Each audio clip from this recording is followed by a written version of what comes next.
My boyfriend locked me in the car so his ex could win the dance championship. When I arrived, half dead from heatstroke, the sight that greeted me was a dagger to my heart, my boyfriend dancing passionately with Melinda. When I tried to go on stage, he stopped me, not with words, but by breaking my leg. Xandra, he pleaded afterward, as if his actions could somehow be justified, forgive me this time. I'll make it up to you later. Melinda saved my mom's life, I have to repay her. On what should have been the happiest day of my life, our wedding day, I was instead alone in a hospital room, undergoing an abortion. The moment he lifted his bride into his arms, he didn't find me waiting. Instead, there was a small bottle containing the remains of our unborn child. Beneath it lay a note. A parting of the ways, may we each find our own happiness? Zane, please, don't break my legs. Backstage at the competition, I trembled in fear, my body pressed into a corner as Zane's cold, merciless eyes bore into me. I had fought to get here, barely surviving the torment I'd endured, only to face his wrath. His anger burned through me like fire, erasing any hope of comfort. Xandra, he growled, why don't you ever listen to me? Do you have any idea how important this competition is to Melinda? Tears spilled down my cheeks as his words struck me. A genius, he called me, a genius who could win championships effortlessly. So what if I gave up this chance?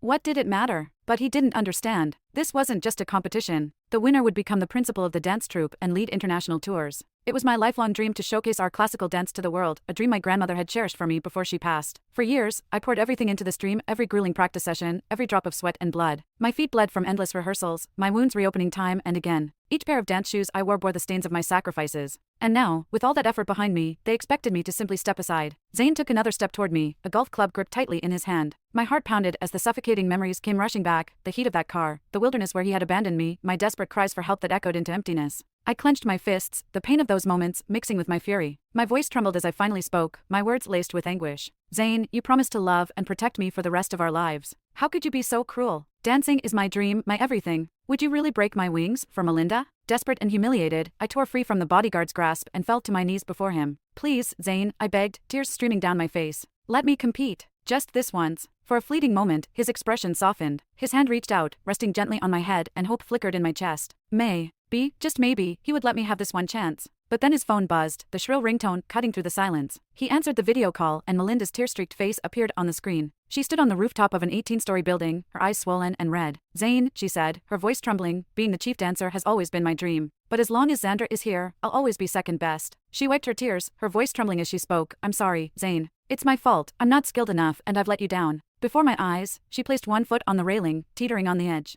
Zane's voice shifted from indifference to panic. Melinda, don't do anything stupid, he shouted, his tone filled with desperation. Don't worry, he continued, trying to calm her.